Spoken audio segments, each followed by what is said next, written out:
남편이 건넨 피로회복제 한 병. 아내는 그걸 웃으며 끝까지 마셨습니다. 그런데 30분 뒤 쓰러져야 할 아내는 멀쩡했고 남편의 얼굴은 새파랗게 질려 있었습니다. 도대체 아내는 무엇을 알고 있었던 걸까요? 남편이 아내에게 피로회복제 한 병을 건넸습니다. 당신 요즘 많이 지쳐 보이네. 이거 마셔. 그 안에는 수면제가 들어 있었습니다. 그런데 30분 뒤 남편의 얼굴이 하얗게 질리기 시작했습니다. 왜 아내는 쓰러지지 않았을까요? 왜 남편은 아내가 멀쩡한 모습을 보고 그렇게 당황했을까요? 본격적인 이야기 시작 전에 구독과 좋아요, 알람 설정 부탁드립니다. 그리고 지금 이 이야기를 누구와 함께 듣고 계신지도 댓글로 남겨주세요. 혼자 듣고 계신지, 남편이나 아내, 가족, 친구와 함께 듣고 계신지 궁금합니다. 이 이야기는 그 토요일 밤이 아니라 며칠 전 어느 월요일 아침 아들이 무심코 건드린 휴대폰 하나에서 시작됐습니다. 월요일 아침이었습니다. 김미옥은 부엌에서 6살 아들 준영이의 아침밥을 차리고 있었습니다. 냄비 안에서는 된장국이 보글보글 끓고 있었고 프라이팬 위에서는 계란말이가 노릇하게 익어가고 있었습니다. 미옥에게는 이런 아침이 가장 소중했습니다. 대단한 밥상은 아니었습니다. 하지만 아이가 밥 한 숟가락을 맛있게 먹고 엄마가 해준 게 제일 좋아하고 웃어주면 미옥은 그걸로 하루를 버틸 힘이 났습니다. 준영아, 어린이집 갈 준비 다 했어? 미옥이 부엌에서 묻자 거실에 있던 준영이가 씩씩하게 대답했습니다. 응, 엄마. 가방 다 쌌어. 그때였습니다. 거실 소파 위에 놓여있던 남편 박철수 휴대폰을 준영이가 장난삼아 톡 건드렸습니다. 아이들은 그렇습니다. 반짝이는 물건이 있으면 그냥 지나치지 못합니다. 미옥도 처음에는 대수롭지 않게 생각했습니다. 그런데 다음 순간 휴대폰 화면이 켜지더니 이상한 소리가 흘러나왔습니다. 전화 소리도 아니었습니다. 영상 소리도 아니었습니다. 녹음된 목소리였습니다. 이번 주말이야. 보험도 충분히 드러났고 미옥의 손이 그대로 멈췄습니다. 국자를 들고 있던 손끝에서 국물이 한 방울, 두 방울 떨어졌습니다. 그 목소리는 분명 남편 철수의 목소리였습니다. 그런데 곧이어 낯선 여자의 목소리가 들려왔습니다. 걱정 마. 그 여자 고아라며. 찾을 사람도 없잖아. 순간 미옥의 온몸이 얼어붙었습니다. 고아. 그 말은 바로 미옥을 가리키는 말이었습니다. 미옥은 어린 시절 부모를 여의고 보육원에서 자랐습니다. 그 이야기는 결혼할 때 남편에게만 어렵게 털어놓은 비밀이었습니다. 세상에서 단 한 사람, 남편만 알고 있어야 할 이야기였습니다. 그런데 지금 생전 들어본 적도 없는 여자의 입에서 그 말이 나오고 있었습니다. 엄마, 이거 뭐야? 준영이가 휴대폰을 들고 물었습니다.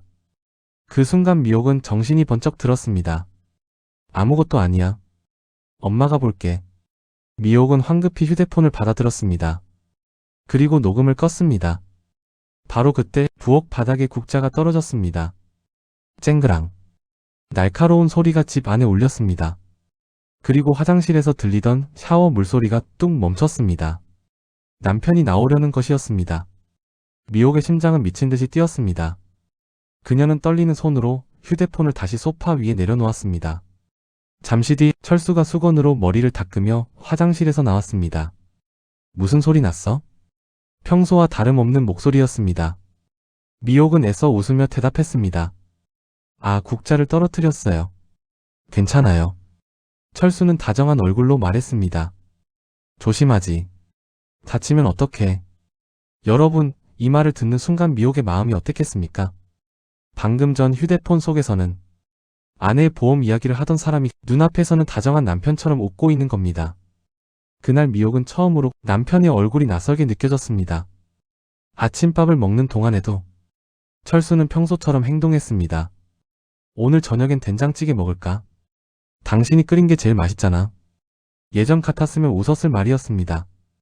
하지만 그날 미옥은 웃을 수 없었습니다. 그 말 한마디, 그 표정 하나까지 전부 가면처럼 느껴졌습니다. 미옥은 준영이를 어린이집에 데려다주기 위해 집을 나섰습니다. 엘리베이터를 기다리는 동안에도 아까 들었던 목소리가 귓가에서 떠나지 않았습니다. 이번 주말 보험, 고아, 찾을 사람도 없다. 그 단어들이 미옥의 가슴을 무겁게 짓눌렀습니다. 어린이집 앞에 도착하자 미옥은 준영이를 꼭 안았습니다. 평소보다 훨씬 오래, 훨씬 세게 안았습니다. 엄마, 왜 이렇게 세게 안아? 준영이가 물었습니다. 미옥은 울음이 올라왔지만 간신히 웃었습니다. 그냥 우리 준영이가 너무 예뻐서. 엄마 나 늦어. 그래. 다녀와. 준영이가 교실 안으로 뛰어 들어갔습니다. 미옥은 그 작은 뒷모습이 사라질 때까지 한참을 바라보았습니다. 엄마라는 사람은 그렇습니다. 자기가 아무리 무섭고 힘들어도 아이 앞에서는 끝까지 괜찮은 척을 합니다. 그날의 미옥도 그랬습니다. 하지만 마음속에서는 이미 무언가가 무너지고 있었습니다. 집으로 돌아온 미옥은 곧장 안방으로 들어갔습니다. 남편 철수가 쓰는 책상 서랍을 열었습니다. 손이 떨렸습니다. 서랍 안에는 정비소 관련 서류, 고지서, 각종 계약서들이 뒤섞여 있었습니다. 미옥은 그 서류들을 하나씩 꺼내 살펴보았습니다. 그리고 얼마 지나지 않아 보험 증권들을 발견했습니다. 첫 번째 서류를 펼친 순간 미옥은 숨이 멎는 것 같았습니다. 피보험자 김미옥. 사망보험금 10억 원. 두 번째 서류도 마찬가지였습니다. 피보험자 김미옥. 사망보험금 5억 원. 세 번째는 8억 원. 네 번째는 7억 원. 미옥은 떨리는 손으로 계산기를 눌렀습니다. 합계는 무려 30억 원이었습니다. 30억. 미옥의 입에서 신음 같은 소리가 흘러나왔습니다. 부부 사이에 보험을 들어둘 수는 있습니다. 하지만 문제는 금액이었습니다. 30억 원. 그것도 아내가 죽어야 받을 수 있는 돈이었습니다. 미옥은 지난날을 떠올렸습니다. 철수는 몇 번이나 보험 가입을 권했습니다. 미호가 보험 하나 더 들자. 혹시 모르잖아. 당신 몸 약하니까 대비해야지.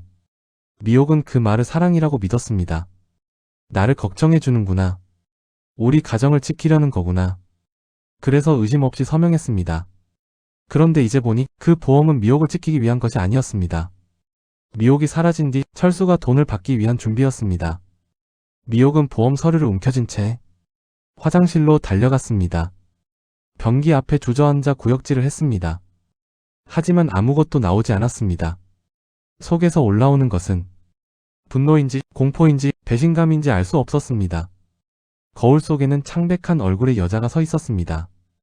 그 여자가 바로 자신이라는 사실이 미옥은 믿기지 않았습니다. 왜 나를 죽이려고 해? 그녀는 거울 속 자신에게 묻듯 중얼거렸습니다. 하지만 대답은 없었습니다. 그런데 진짜 무서운 것은 여기서 끝이 아니었습니다. 보험 서류는 시작에 불과했습니다. 남편의 휴대폰 안에는 미옥이 상상도 못한 더 끔찍한 진실이 남아 있었습니다. 그날 밤 철수가 잠든 뒤였습니다. 미옥은 조심스럽게 몸을 일으켰습니다. 옆에서 철수는 아무 일도 없다는 듯 잠들어 있었습니다. 고른 숨소리, 평온한 얼굴. 도저히 아내를 해치려는 사람의 얼굴이라고는 믿기지 않았습니다. 미옥은 숨을 죽인 채 남편의 휴대폰을 들고 거실로 나왔습니다. 비밀번호는 알고 있었습니다. 아들 준영이의 생일이었습니다. 휴대폰을 열자 녹음 파일들이 여러 개 있었습니다. 미옥은 이어폰을 꽂고 하나씩 재생했습니다. 이번 주말에 산길로 가자. 사람 없는 곳으로. 남편 철수의 목소리였습니다. 곧이어 여자의 목소리가 들렸습니다. 수면제는 준비했어? 응. 평소에 마시는 피로회복제에 타서 줄 거야. 30분이면 깊이 잠든대. 미옥은 손으로 입을 막았습니다. 소리를 내면 남편이 깰 것 같았습니다. 녹음은 계속됐습니다. 차 쪽은? 정비소에서 손봐놨어. 사고처럼 보이게 하면 돼. 블랙박스도 빼뒀고. 부부싸움 중에 홧김에 나온 말도 아니었습니다. 며칠을 계획하고 차를 손보고 약까지 준비한 일이었습니다. 미옥은 다음 녹음 파일을 재생했습니다. 고아 출신이라며? 친척도 없지? 여자가 물었습니다. 철수가 대답했습니다. 응. 그래서 더 쉬워. 찾을 사람도 없고 시끄럽게 굴 사람도 없어. 그 말을 듣는 순간 미옥은 바닥에 주저앉았습니다. 평생 외로웠던 상처, 보육원에서 자라며 혼자 견뎌야 했던 세월, 그래도 결혼하면 가족이 생긴다고 믿었던 마음. 그 모든 것이 한순간에 짓밟혔습니다. 여자의 이름은 이수정이었습니다. 철수의 불륜 상대였습니다. 둘의 관계는 하루 이틀 된 것이 아니었습니다. 녹음 속 대화를 들어보니 무려 6년이나 이어진 관계였습니다. 그 시기는 미옥이 준영이를 임신했을 때와 겹쳤습니다. 아내가 아이를 품고 있던 그때 남편은 이미 다른 여자와 미래를 그리고 있었던 겁니다. 녹음 속에서 수정은 이렇게 말했습니다. 보험금 30억 나오면 빚도 갚고 우리 제주도 내려가자. 바닷가 보이는 곳에 카페 하나 차리고 살면 되잖아. 철수가 대답했습니다. 그래. 이번 주말만 지나면 다 끝이야. 미옥은 더 이상 들을 수 없었습니다. 이어폰을 빼고 화장실로 들어갔습니다. 그리고 수건으로 입을 막은 채 울었습니다. 소리 내어 울 수도 없었습니다. 남편이 들으면 안 되니까요.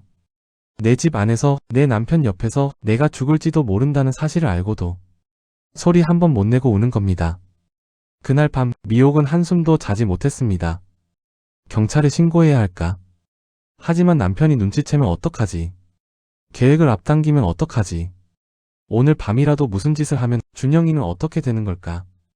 미옥은 침대에 누워 잠든 준영이의 얼굴을 떠올렸습니다. 6살 아이. 엄마가 세상 전부인 아이. 그 아이가 없었다면 미옥은 그대로 무너졌을지도 모릅니다. 하지만 엄마는 쉽게 무너지지 못합니다. 자식 얼굴 하나 때문에 다시 이를 악무는 게 엄마입니다. 미옥은 눈물을 닦았습니다. 살아야 해. 무슨 일이 있어도 살아야 해. 다음날 미옥은 남편을 몰래 따라갔습니다. 철수가 운영하는 정비소 근처 카페에 앉아 창밖을 지켜보았습니다. 1시간쯤 지났을까요? 한 여자가 정비소로 들어갔습니다. 하얀 블라우스에 검은 치마를 입은 단정한 차림의 여자였습니다. 미옥은 한눈에 알았습니다. 저 여자가 수정이구나. 잠시 뒤 철수와 수정은 함께 정비소 밖으로 나왔습니다. 두 사람은 근처 카페로 들어갔습니다. 미옥은 모자를 깊게 눌러쓰고 조용히 뒤따라 들어갔습니다. 두 사람은 구석자리에 앉아 낮은 목소리로 이야기했습니다. 사채업자들이 계속 전화해.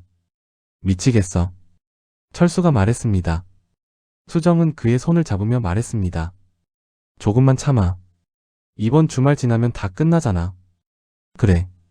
보험금 나오면 빚도 갚고 우리 제주도 가서 새 출발하는 거야. 둘은 웃었습니다. 아내가 죽은 뒤 받을 돈으로 둘이 행복하게 살 생각을 하며 웃고 있었습니다. 미옥은 손에 든 커피잔을 꽉 쥐었습니다. 잔이 깨질 것처럼 세게 쥐었습니다. 분노도 있었지만 그보다 더 큰 것은 서러움이었습니다. 나는 당신을 가족이라고 믿었는데 당신은 나를 30억짜리 보험금으로 보고 있었구나. 하지만 여기서 또 하나의 문제가 있었습니다. 미옥이 사실을 알았다고 해서 바로 안전해지는 것은 아니었습니다. 오히려 더 위험해졌습니다. 남편이 눈치채는 순간 그는 계획을 앞당길 수도 있었습니다. 미옥은 집으로 돌아와 평소처럼 저녁을 준비했습니다.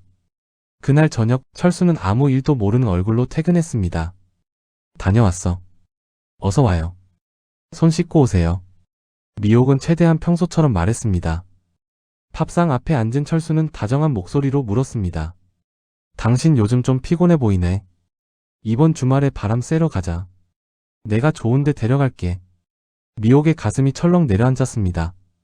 그 주말, 녹음 속에서 말했던 바로 그날이었습니다. 하지만 미옥은 아무렇지 않은 척 웃었습니다. 좋아요. 오랜만에 나가면 좋겠네요. 철수는 만족한 듯 미소 지었습니다. 그 순간 미옥은 마음속으로 다짐했습니다. 이제 나 혼자 버틸 수는 없다. 누군가에게 말해야 한다. 수요일 아침이었습니다. 미옥은 준영이를 어린이집에 데려다 준 뒤 근처 카페에 멍하니 앉아 있었습니다. 밤새 잠을 못 잔 탓에 얼굴은 창백했고 눈 밑은 어두웠습니다. 그때 누군가 다가왔습니다. 미옥 씨 맞죠? 준영이 어린이집에서 몇 번 인사를 나눈 아이 엄마 송영이었습니다. 영희는 미옥의 얼굴을 보자마자 걱정스럽게 물었습니다. 어디 아프세요? 안색이 너무 안 좋아요. 그 한마디에 미옥의 눈에서 눈물이 흘러내렸습니다. 참으려고 했지만 참을 수 없었습니다. 사람은 참 이상합니다. 아무도 몰라줄 때는 이를 악물고 버티다가도 누군가 진심으로 괜찮냐고 물어보면 그 순간 무너질 때가 있습니다. 영희는 놀라서 휴지를 건넸습니다. 무슨 일 있으세요? 괜찮으시면 말씀해보세요. 미옥은 한참을 망설였습니다. 이 말을 하면 미쳤다고 생각하지 않을까? 너무 말도 안 되는 이야기라고 하지 않을까? 하지만 더는 혼자 감당할 수 없었습니다. 미옥은 떨리는 목소리로 말했습니다. 저 남편이 저를 죽이려고 해요. 영희의 눈이 커졌습니다. 하지만 그는 미옥의 손을 놓지 않았습니다. 증거가 있어요? 미옥은 고개를 끄덕였습니다. 녹음 파일이 있어요. 보험 서류도 봤어요. 이번 주말에 사고로 위장하려고 해요. 영희는 잠시 숨을 고르더니 말했습니다. 우리 남편이 형사예요.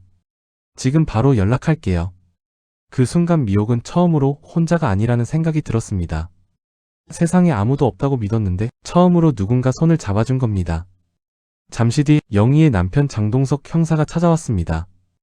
동석은 조용한 식당 한쪽 자리에서 미옥의 이야기를 차분히 들었습니다. 그리고 녹음 파일을 확인했습니다. 이번 주말에 산길로 가자. 피로회복제에 타서 줄 거야. 차는 손봐놨어. 보험금 나오면 제주도로 가자. 녹음이 이어질수록 동석 형사의 표정은 굳어졌습니다. 이건 단순한 의심이 아닙니다. 구체적인 살인 계획입니다. 미옥은 떨리는 목소리로 물었습니다. 그럼 제가 살 수 있을까요? 동석은 단호하게 말했습니다. 살아야죠. 그리고 반드시 살릴 겁니다. 하지만 동석은 곧 심각한 표정으로 덧붙였습니다. 다만 지금부터 조심하셔야 합니다. 남편이 눈치채면 정말 위험합니다. 평소처럼 행동하세요. 그리고 주말에 차에 타기 전 이걸 켜세요. 동석은 작은 위치 발신기를 건넸습니다. 이 신호를 따라 저희가 움직일 겁니다. 미옥은 그 작은 기기를 두 손으로 꼭 쥐었습니다. 그것은 단순한 기계가 아니었습니다. 미옥이 살아남기 위한 마지막 줄이었습니다. 계획이 있다고 해서 모든 것이 쉬운 것은 아니었습니다. 남편은 이미 차를 손봐 놓았습니다. 음료에는 약을 넣을 예정이었습니다. 산길은 어둡고 외진 곳이었습니다. 과연 미옥은 남편의 눈을 피해 그 음료를 바꿔치기 할 수 있었을까요? 그 짧은 순간이 그녀의 목숨을 가르는 시간이었습니다. 토요일이 왔습니다. 운명의 날이었습니다. 아침부터 철수는 이상하게 기분이 좋아 보였습니다. 나 정비소 좀 다녀올게. 밤에 나가니까 차 점검 좀 해야지. 미옥은 속으로 숨을 삼켰습니다. 그 점검이 무엇을 위한 것인지 이제는 너무 잘 알고 있었습니다. 저녁이 되자 미옥은 준영이를 시어머니 댁에 맡겼습니다. 엄마 내일 와? 준영이가 물었습니다. 미옥은 아이를 꼭 안았습니다. 응. 엄마 내일 꼭 올게. 그 약속은 목숨을 걸고 지켜야 할 약속이었습니다. 시어머니 댁을 나온 미옥은 근처 편의점에 들렀습니다. 그리고 남편이 평소 마시던 것과 똑같은 피로회복제 한 병을 샀습니다. 정상 음료였습니다. 미옥은 그 병을 가방 깊숙이 넣었습니다. 손은 떨렸지만 마음은 점점 차분해졌습니다. 밤 8시 철수가 차 키를 들었습니다. 준비됐지? 네. 미옥은 가방을 들고 남편을 따라 나섰습니다. 밤 공기는 차가웠습니다. 트럭 조수석에 앉아 음료 홀더에 피로회복제 한 병이 꽂혀 있었습니다. 남편이 준비해둔 병이었습니다.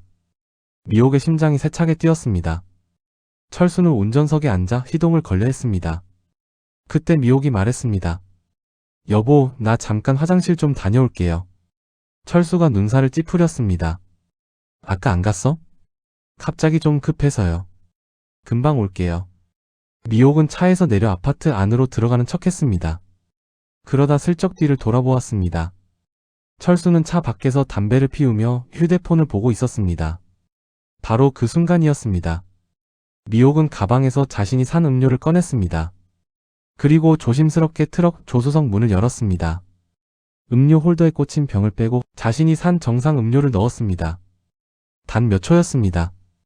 하지만 그 몇 초가 미옥의 생사를 가르는 시간이었습니다.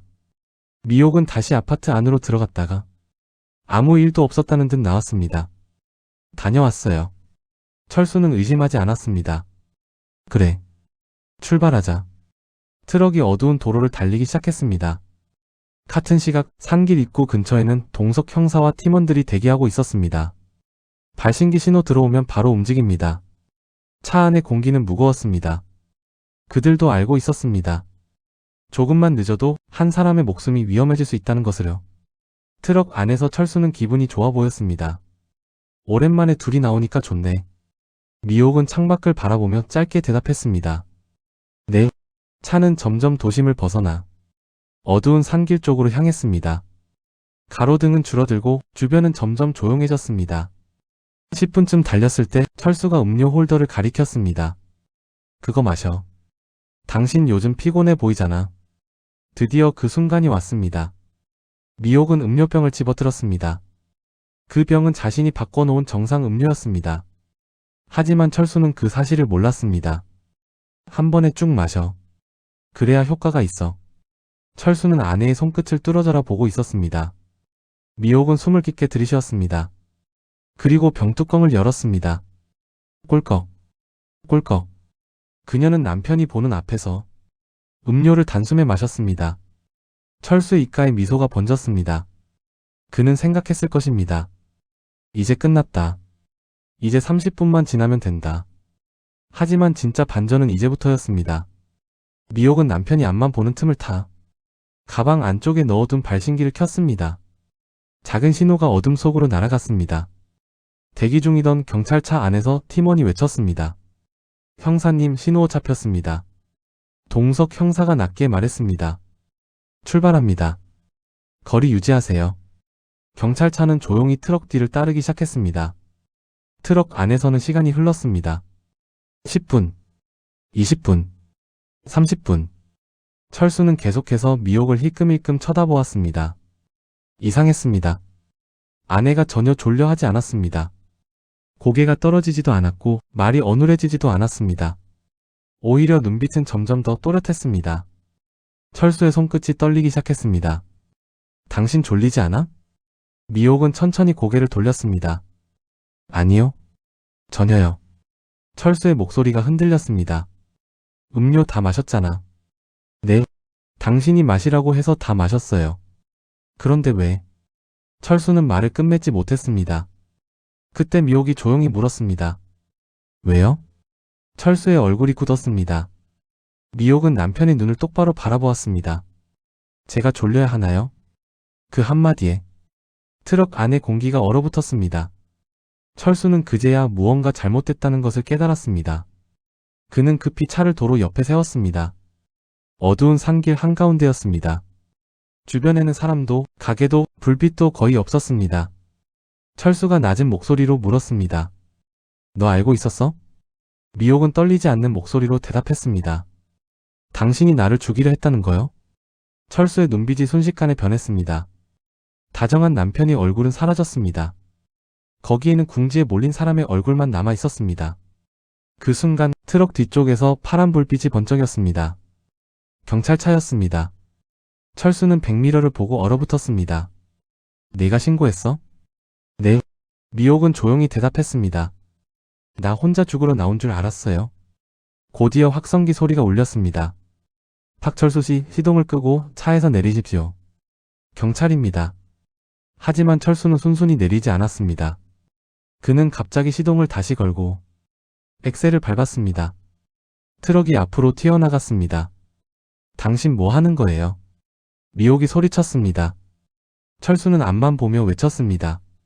이렇게 끝낼 수 없어. 트럭은 어두운 산길을 미친 듯이 달렸습니다. 뒤에서는 경찰차 사이렌이 울렸습니다. 미옥은 안전벨트를 꽉 붙잡았습니다. 산길은 구불구불했고 조금만 잘못해도 큰 사고가 날 수 있는 길이었습니다. 그런데 앞쪽 커브를 돌자 파란 불빛이 또 보였습니다. 경찰차 2대가 도로를 막고 있었습니다. 철수는 급히 브레이크를 밟았습니다. 끽! 트럭이 크게 흔들리며 멈춰 섰습니다. 앞도 막히고 뒤도 막혔습니다. 더 이상 도망갈 곳은 없었습니다. 경찰관들이 차에서 내렸습니다. 동석 형사가 트럭 앞으로 다가왔습니다. 박철수 씨, 차에서 내리세요.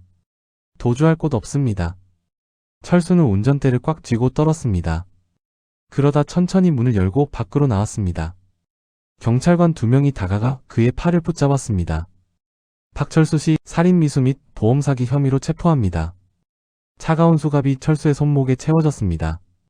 지금 이 장면 누구와 함께 보고 계신가요? 남편, 아내, 자녀, 친구, 아니면 혼자 보고 계신지 댓글로 남겨주세요. 여러분의 댓글 하나, 좋아요 하나가 큰 힘이 됩니다. 철수는 마지막으로 미옥을 바라보았습니다. 미옥아. 미옥은 차에서 내려 남편을 바라보았습니다. 눈물은 흐르고 있었지만 목소리는 단호했습니다. 당신은 나를 죽이려고 했어요.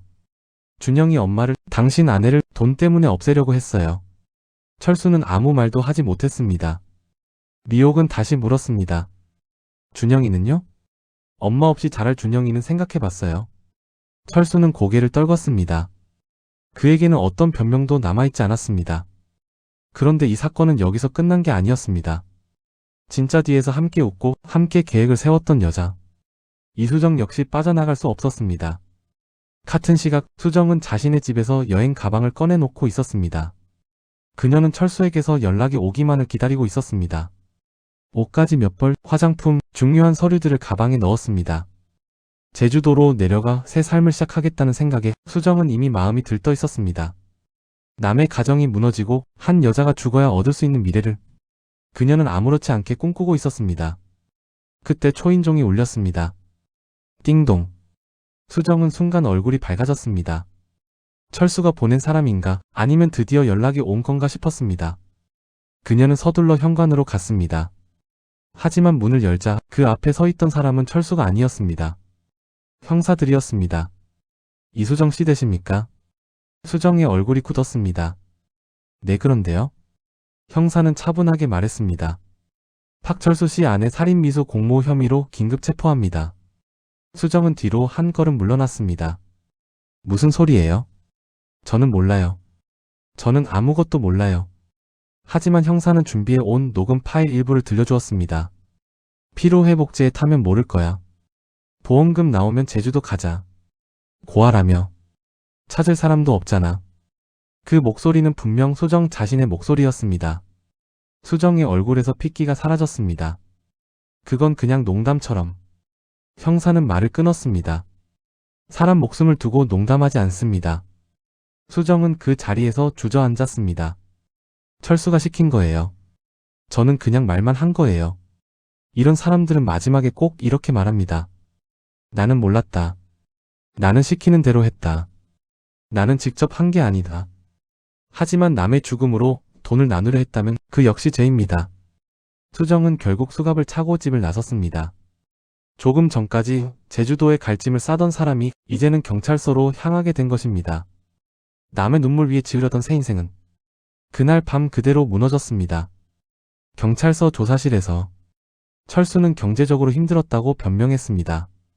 정비소 운영이 어려웠고 도박빚이 있었고 사채 독촉도 받았다고 했습니다. 하지만 돈이 없다고 사람을 죽일 수 있습니까? 빚이 있다고 아내의 목숨을 값으로 매길 수 있습니까? 어떤 이유도 그 죄를 덮을 수는 없습니다. 수정 역시 마찬가지였습니다. 그녀는 처음에는 모른다고 했습니다. 그러다 녹음 파일이 나오자 철수에게 책임을 떠넘겼습니다. 철수가 다 계획했어요. 저는 그냥 옆에서 들은 것뿐이에요. 하지만 녹음 속에서 수정은 분명히 방법을 묻고 보험금을 말하고 제주도에서의 삶을 이야기했습니다. 그 말들이 전부 증거였습니다. 조사가 끝난 뒤 새벽녘 경찰서 밖에서 영희가 기다리고 있었습니다. 미옥이 나오자 영희는 달려가 그녀를 꼭 안았습니다. 고생했어요. 정말 고생 많았어요. 그 품 안에서 미옥은 참았던 울음을 터뜨렸습니다. 이제야 울 수 있었습니다. 이제야 살아있다는 것이 실감났습니다. 며칠 뒤 사건은 뉴스에 보도되었습니다. 보험금 30억 원을 노리고 아내를 교통사고로 위장해 살해하려 한 남편이 붙잡혔다는 소식이었습니다. 공범 이수정 역시 살인미수 공모 혐의로 조사를 받는다고 보도되었습니다. 미옥은 조용히 텔레비전을 껐습니다. 남들에게는 뉴스였지만 미옥에게는 자신의 삶이었습니다. 그녀가 실제로 건너온 죽음의 문턱이었습니다. 석 달 뒤 법원에서 판결이 내려졌습니다. 박철수는 계획적 살인미수와 보험사기 혐의로 중형을 선고받았습니다. 공범 이수정도 처벌을 피하지 못했습니다. 판결이 끝난 뒤 철수는 미옥을 향해 작게 말했습니다. 미안하다. 하지만 미옥은 돌아보지 않았습니다. 너무 늦은 사과였습니다. 사람의 목숨을 노린 뒤에 하는 미안하다는 말은 상처를 되돌릴 수 없습니다. 며칠 뒤 미옥은 이혼 서류에 서명했습니다. 김미옥. 자신의 이름 석자를 적는 순간 7년의 결혼 생활은 끝이 났습니다.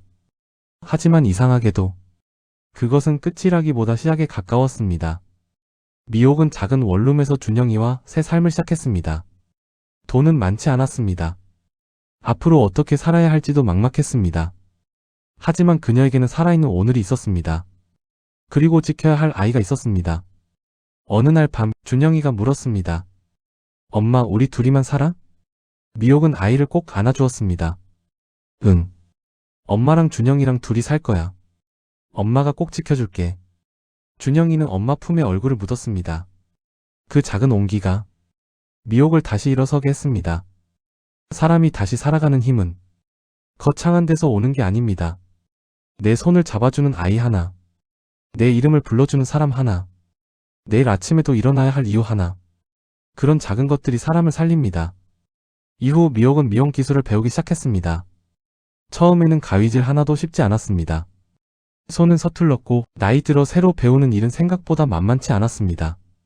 젊은 사람들은 금방 따라하는 것 같았지만 미옥은 몇 번이고 다시 연습해야 했습니다. 그래도 포기하지 않았습니다. 하루하루 배우고 또 배우고 다시 연습했습니다. 어느 날 강사가 미옥의 손끝을 보더니 말했습니다. 미옥씨 손재주가 좋으시네요. 정성도 있고요. 그 말 한마디에 미옥은 아무 대답도 하지 못했습니다. 그저 고개만 끄덕였습니다. 그리고 그날 집으로 돌아와 준영이가 잠든 뒤 혼자 오래 울었습니다. 여러분, 미옥이 왜 그렇게 울었겠습니까? 얼마나 오랫동안 인정받지 못했으면 그랬겠습니까? 얼마나 오래 참고, 얼마나 오래 무시당하고, 얼마나 오래 자기 마음을 숨기고 살아왔으면 잘한다는 말 하나에 그렇게 눈물이 났겠습니까? 사람은 꼭 큰 돈이 있어야 다시 사는 게 아닙니다. 누군가의 따뜻한 말 한마디가 무너진 사람을 다시 일으켜 세우기도 합니다. 시간이 흘러 미옥은 작은 미용실을 열었습니다. 큰 가게는 아니었습니다. 화려한 인테리어도 없었습니다. 하지만 깨끗했고 따뜻했습니다. 간판에는 이렇게 적혀 있었습니다. 미옥 헤어. 오픈 첫날 첫 손님은 영희였습니다. 영희는 꽃다발을 들고 와 말했습니다. 정말 축하해요. 미옥은 눈시울이 붉어졌습니다. 언니 덕분에 살았어요. 영희는 고개를 저었습니다. 아니에요. 미옥 씨가 살아낸 거예요. 미옥이 얻은 것은 미용실 하나가 아니었습니다. 자기 이름으로 문을 열 수 있는 인생. 누구 눈치 보지 않고 웃을 수 있는 하루. 아들에게 부끄럽지 않게 살아갈 수 있다는 마음. 그걸 되찾은 겁니다. 그날 저녁 미옥은 준영이와 작은 식탁에 마주 앉아 밥을 먹었습니다. 준영이가 말했습니다. 엄마, 요즘 자주 웃어. 미옥은 잠시 멈칫했습니다. 그러고 보니 정말 그랬습니다. 예전에는 웃어도 웃는 게 아니었습니다. 남편 눈치를 보고 가정을 지켜야 한다는 생각에 참고 외로워도 괜찮은 척했습니다. 하지만 이제는 달랐습니다. 비록 많은 것을 잃었지만 가장 중요한 것을 지켰습니다. 자신의 목숨. 그리고 아들 준영이와의 내일. 밤이 깊었습니다. 준영이가 잠든 뒤 미옥은 창가에 섰습니다. 도시의 불빛이 반짝이고 있었습니다. 미옥은 조용히 속삭였습니다. 누군가는 내 죽음으로 돈을 벌려고 했지만 나는 살아남아서 내 인생을 다시 벌었다. 살아남는다는 것은 단지 숨을 쉬는 일이 아닙니다. 다시 밥을 짓고 다시 일을 배우고 다시 아이 손을 잡고 걸어가는 일입니다. 믿었던 사람에게 배신당해도 가족이라 부르던 사람에게 상처를 받아도 인생은 거기서 끝나지 않습니다. 사람이 사람에게 상처를 주기도 하지만 또 다른 사람이 그 사람을 붙잡아 주기도 합니다. 미옥에게 영희가 그랬고 동석 형사가 그랬고 무엇보다 준영이가 그랬습니다. 그 작은 아이가 있었기에 미옥은 무너지지 않았습니다. 어두운 산길에서 끝날 뻔했던 미옥의 인생은 그날 이후 다시 시작됐습니다. 이제 미옥은 압니다. 내 인생의 주인은 나를 버린 사람이 아니라 끝까지 살아남은 나 자신이라는 것을요. 그리고 오늘도 미옥은 미용실 문을 엽니다. 어서 오세요. 그 목소리는 예전보다 단단합니다. 손님에게 따뜻한 차 한 잔을 내어주고 정성껏 머리를 만져줍니다. 거울 속에 비친 자신의 얼굴을 볼 때마다 미옥은 마음속으로 말합니다. 잘 버텼다. 정말 잘 살아냈다. 그리고 저녁이 되면 준영이 손을 잡고 집으로 돌아갑니다. 작은 집, 따뜻한 밥, 아이의 웃음소리. 이제 미옥에게 그것이면 충분했습니다. 돈보다 귀한 것은 목숨이고 배신보다 강한 것은 살아내려는 마음이며 상처보다 오래 남는 것은 결국 사랑이었습니다. 그녀는 더 이상 누군가에게 버림받은 사람이 아니었습니다. 죽음의 문턱에서 돌아와 자신의 삶을 다시 세운 사람이었습니다. 여러분, 세상살이가 아무리 모질어도 끝까지 나를 놓지 않으면 길은 열립니다. 오늘이 너무 어두워도 내일 아침은 반드시 옵니다. 미옥은 오늘도 살아갑니다. 어떤 밤이 아무리 깊어도 아침은 반드시 온다는 것을 믿으면서요.